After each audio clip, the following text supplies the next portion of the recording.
So speak your piece on the podcast. Go ahead. How you feel about podcasts? Podcasting is cool. You got a few people who's doing it tastefully, and then you just got some people who have no interview skills, who's just doing it because somebody gave them a little lane to do it. For me personally, it's just not my thing. I like video, and nowadays when you give your opinion on shit, people call you a hater, but all I hear is motherfuckers doing is hating on their podcast on other people all day. So I say what the fuck I want. Dudes don't like what I got to say. He shoot the 5, you know what I'm saying? That shit ain't about nothing. I don't like podcasting like that. I can do it. Some people are trying to get me to do it. I just don't see the purpose of me doing it. I already have a lane. I'm not into jumping in lanes. I'm not into seeing somebody else do something and say, oh, I'm going to do that because they doing that. Like if everybody got on green, I'm going to walk out with yellow. You know what I'm saying? I just always just been that type of person that just do me. And some of them is dope. I never listened to nobody podcast, though. I never listened to one yet either. I never even watched a web series ever. You never watched a web series? I never watched one web series ever. Not one of them. Interesting. You know why? Because I don't fuck with shit that first of all, that I'm not a part of. Second of all, that I don't get no money off of. And third of all, I feel like when I support shit, people don't appreciate that shit. You know what I'm saying? Like, I'm the type of dude, if I shout you, salute you, you got to appreciate that shit. I answer every comment. I retweet everything. Anybody who salute me and show me love, they could tell you I am the type of person who I love. I want to smell the roses. I mean, I don't know bitch nigga shit, but I want to feel the hugs. I want to feel the love. I don't want to wait till I'm gone and dead for people to say how dope I was. I want to know that shit while I'm here. So I don't fuck with a lot of people's shit because they don't want to acknowledge that. You know how many motherfuckers I helped them put on and these bum-ass niggas was dead in the water? And I fucking put them on my platform and helped them, and then they go and thank somebody else? So I just say, you know what? I'm not doing that shit no more. Well, you were the first person, we just played the video to interview Dave East before, Actual right? facts. But Dave East is one that was appreciative. You know what I'm saying? He came, I got a freestyle. I was the first person to interview Fetty Wap. Yeah. He ain't even had no dreads. You know what I'm saying? We don't acknowledge the fake. But my thing is, I was looking at the folder today. I said, oh, shit, this was Dave East and Fetty Wap in the same folder. Because I see potential in people, and I be like, yo, they next to blow. But my thing is, a lot of that shit don't be reciprocated. But I ain't going to be little bitched or no bitch-ass nigga talking about I never won no Grammy and all that shit. We not doing all that.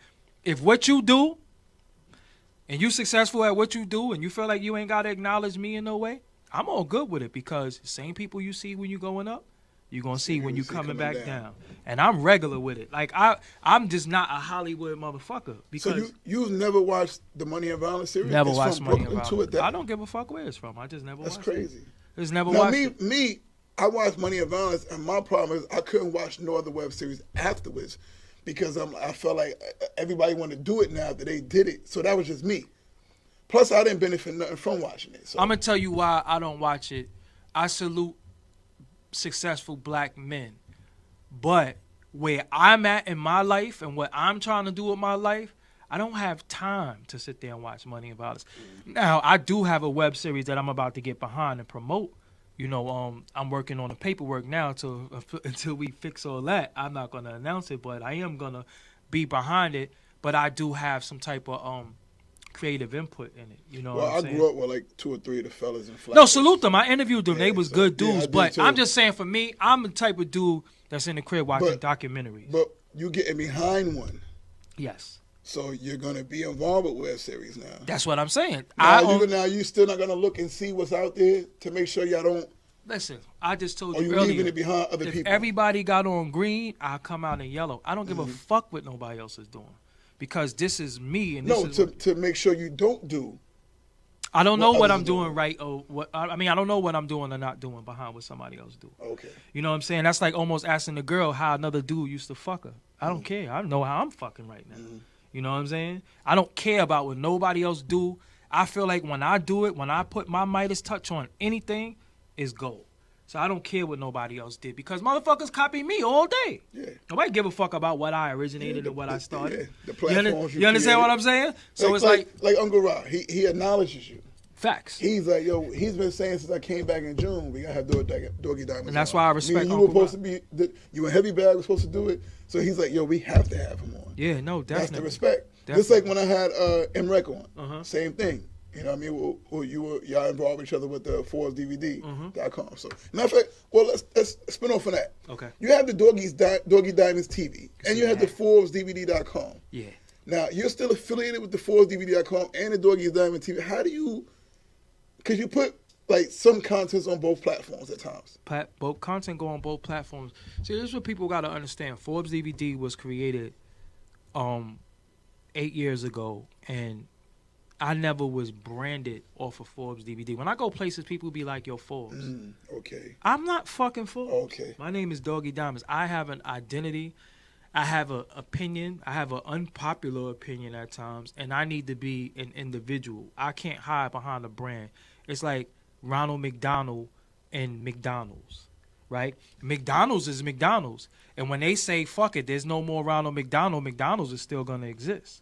True. So what is Ronald McDonald going to be when they kick him the fuck off? So where's the Hamburglar? Where's Grimace? Where's all the people that was a part of McDonald's? They don't exist no more, but McDonald's is still intact. If DVD never exists, you'll still be I'm still myself. Exactly. And you have to brand yourself.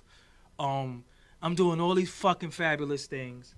And people are calling you Forbes. Yeah, I'm like, the fuck you calling me that for? And for a minute, I didn't think it was. I didn't mind it. But then I realized they robbed me of my identity. You know what I'm saying? They robbed me of all the greatness I did because anybody could be Forbes. And I was behind the scenes. You didn't know what I looked like. Yeah, true. So anybody, people used to think Quan Lee was me. You know what I'm saying? Yeah. Because I wasn't on camera, but I wasn't ready to be on camera at that time because I wasn't ready to give up my anonymity. Like, I wasn't ready to walk down the street and have people fuck with me. I'm a Brooklyn dude. Like, yo, what's up? I'm like, what's up? What's good?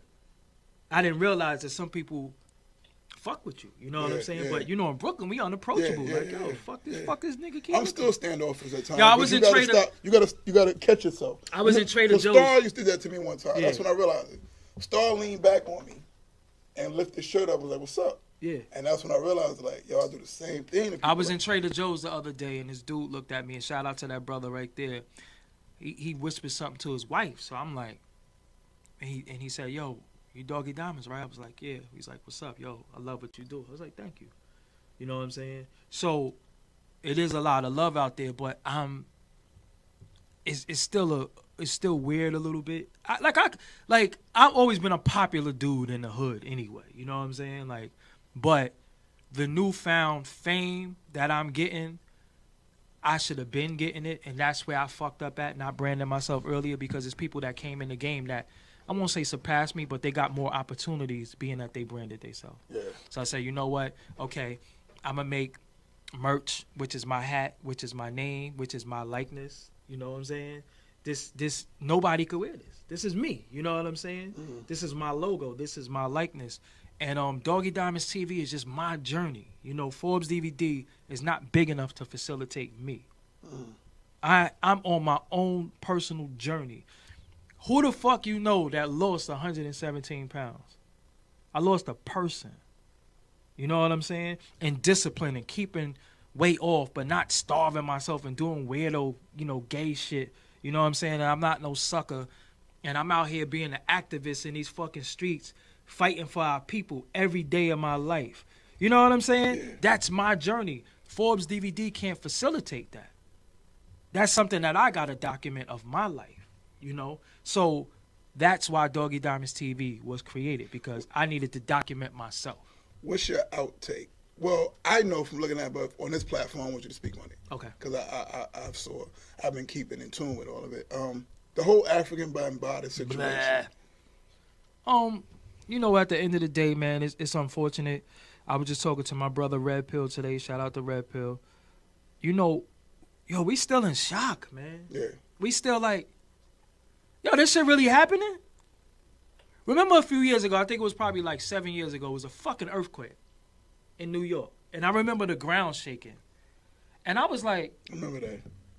Is the fucking ground shaking? Yeah, in New York? Like, what the fuck is going on? So that's how I feel. Like, I'm still, taken back by it. Like, yo, this dude was really sucking little boys' dick. Yeah. Like he really was sucking little boys' dicks in 1973. Like what the fuck? And then what makes it come out now? What makes a person, a grown ass man, decide let's put this story out now? In the words of Red Pill, we've all heard accusations, we've all heard rumors, but when you hear that this dude is a murderer, it's just a rumor until a body wash up on shore. True. And then you say, somebody killed him. It wasn't me. And they say you a killer. What's up with that body? And then you go hide. You don't face the people. You don't say, I didn't do it. You don't say shit. Your silence is not always golden. Silence is sometimes is an admission of guilt until you could get it together and know how you're going to approach the people. So I don't give a fuck. And this is what I want to say. What camera am I in? This one right here? Listen, man, if you have been abused, if you've been molested, if you have been touched, it is never too late to face the person who harmed you. Speak on it, because that's how you heal. These words that we use, that we have, this is how you heal yourself. You speak. You know, don't ever feel like you alone and nobody else went through it and don't say nothing and feel ashamed like it's your fault. I don't give a fuck how old you are, speak. You know what I'm saying? Yeah. Because if I had a child and I found out they're 12 years old and they was molested when they was 4, you know how hurt I would feel that I didn't protect them? You know, and besides that, I would go blow the motherfucker head off who did it. You know what I'm saying? So it ain't never too late to speak. There's no motive when you are fucking when you cause people pain. There's no motive. Going after Africa Bambaataa, I mean, well, what the fuck does he do? What the fuck has he ever done? You understand what I'm saying? I had an argument with some people about that because they was talking about, and I said, yo, I'll be all honest old, with you. I listened to back in the days when I was a kid growing up, and nothing about him attracted me to what he was doing as a movement. That's me personally. Let me give you the analogy, the realest analogy ever. You ever watch Scooby-Doo? Yep. In Scooby-Doo, you ever watch Scooby-Doo? In Scooby-Doo, when they would go from town to town in the mystery machine and shit. And Scooby and Shaggy, I think they smoked weed because they was always hungry and shit, right? But they would go to the town and they would go to a hotel. And they would say the hotel is haunted. Don't go in the hotel. And the butler would say, don't go in this hotel, it's haunted. Stay out of this hotel. Scooby-Doo, they always caught the ghost at the end. And then when they took the mask off the ghost, they found out it was the fucking butler the whole time. Yeah. So when Africa Bambaataa is out here saying the satanic rituals, the Illuminati, this racist, rapist, sexist shit, it was him the whole time. You know, and that's the sad shit about it. And we feel betrayed that we like, yo. And the reason why we did a press conference, I called out Lord Jamar at the press conference, which I had a long conversation with Lord Jamar today, which is dope. And over the stuff that he said. No. He said something that I disagreed with, and I used that. That's separate from this situation. No, well, no, yes and no. It was something because Vlad uses him a lot for things. I don't care about that. He said something in a different platform that I disagreed with, and instead of me calling Lord Jamar and speaking to him, I called him out at that press conference, and I was wrong for doing that. I shouldn't have did that. Yeah. So I called him today, and I apologized to him. You know what I'm saying? After we sparred, we did what we did, and he responded to me, but he did it G'd up, and I had to respect him as a man. Like, yo, you know what? I insulted him, and he didn't even insult me back. Sometimes you feel like shit when you fucking bitch, and she be like, whatever, and you like, oh, whatever. You know what I'm saying? Yeah. So the way he did it was respectful to me, and I respected that so much that I say, you know what? Maybe me and this guy got more in common than we have differences. So when I called him today, I said, yo, man, let's deal with our commonalities. Let's deal with what we got in common as opposed to being rivals. Like, I know we fighting for the same team. Yeah. I just wasn't sure. So what did he say? He said, you're right. Okay. You know, he accepted my apology, and we move on. You know what I'm saying? But I was wrong, not for, because I still don't agree with him. You just ain't call them because, like you I said, didn't call them. I chose the platform to do something. And it seemed like you was doing it just for that. No, that's not true. They know what I was doing it for. But from other people, they will look at it that way. I don't give a fuck what they look at because you don't want it to be perceived that way because that's not you. Well, it's not really that. It's just that you have people who I don't want people to attack Lord Jamar on my behalf. I don't want people to say, well, Doggie Diamonds said, and then, that's my rival because he's not my rival. And that spins off with that social media shit. I don't want people coming talking to me about Lord Jamar all the time in a negative way because we're not enemies.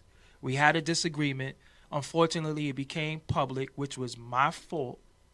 And as a man, when you do something wrong, you fess up to it and you make right with it. You know what I'm saying? So I still don't agree with him though. But I shouldn't have did it like that. You know what it is about Lord Jamar? You don't have to agree with him, but I respect him for what he says. Because I don't agree with a lot of things he says either, but I respect him for the stuff he says. For being who he is and being able to say that stuff. But see, that's what I'm saying. This when we was building today, we realized we had so much shit in common, and we realized, yo, bro, me and you might be the last of the Mohicans of outspoken motherfuckers. Mm-hmm. You know what I'm saying? Dudes who just don't got no filter. That's the name of my shit. Doggie Diamonds, no filter. You know what I'm saying? We might be the last of the Mohicans, and instead of me, like I said, dealing with the commonalities, I found something that I had a problem with. But it was for a righteous reason that I did it. But, like I said, I shouldn't have did it like that. And as a fucking man or woman, when you wrong, you have to apologize. Not because somebody chump you or you scared or no shit like that. Because that's what these fucking pussy niggas in the comments be saying. You know what I'm saying? That I'm scared of somebody or they're scared of me. It would never be like that. Like, I fear nobody, and that's one of my fucking problems. I'm really not scared of nobody. You know what I'm saying? And I should fear certain things, but, only thing that you could do to me is kill me. Do you respect the way Star is handling it as far as with KRS-One and KRS-One back with him? Star is Star, and I learned a lot from Star. A lot of people don't know. Star tell everybody this whole Africa Bambooty shit, I'm, like, really 100% behind it, too, because no hip-hop websites would fuck with it, but it was on Forbes. You know what I'm saying? And Star would DM me info, and we would build. Like, I speak to Star on a regular basis. Star I consider to be a friend. I don't agree with everything Star say, but I have to respect he came before me. You know what I'm saying? So, as far as him and the KRS-One thing. No, KRS-One is a fucking asshole. You know what I'm saying? KRS-One is an asshole. See, some of these old dudes are out of touch. And when I say old, I don't mean that in a disrespectful. I just mean old, not because of their age, because... They're not staying in tune. Yeah, exactly. They're relics to what the fuck is going on. Yeah. We're all walking around. You got dudes walking around with $700 phones in their hand talking about they hungry. You better eat that fucking phone. You know what I'm saying? Because there's no way you should be hungry with a device like this. But if you have devices like this, you have access to the internet. You have access to everything. Right now, I can say... I want to bake fucking oatmeal raisin cookies and a recipe will come up. So you have smartphones and dumb people. True. So KRS-One should have been more in tune to what's going on. He spoke out of turn. I understand why he spoke like that, but I don't respect it. And I don't respect you saying you don't give a fuck because, for some reason, I give a fuck about old children. I give a fuck about what happened to children because they're innocent. And once their innocence is stolen, they can never get it back. Like I said, I was a child, a motherless, parentless child that was lucky to have grandmothers and older sisters and brothers to nurture me. But shit, I ain't have no parents. Do you feel sometimes when people talk like that, such as KRS-One did, that it could give people the wrong idea as to say, well, maybe he might have some skeletons in his closet as well? He might, but then sometimes... Not to say that he does, but it could give people that idea at times. People going to have a perception no matter what you do. The deal is, if nothing else, he's a fucking asshole.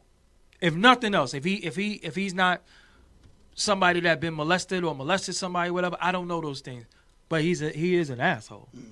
You know what I'm saying? And anytime somebody got hurt and is in pain, I've been very insensitive in the past. But like I said, do your growth and development coming into manhood and being a man, because you got a lot of grown boys walking around.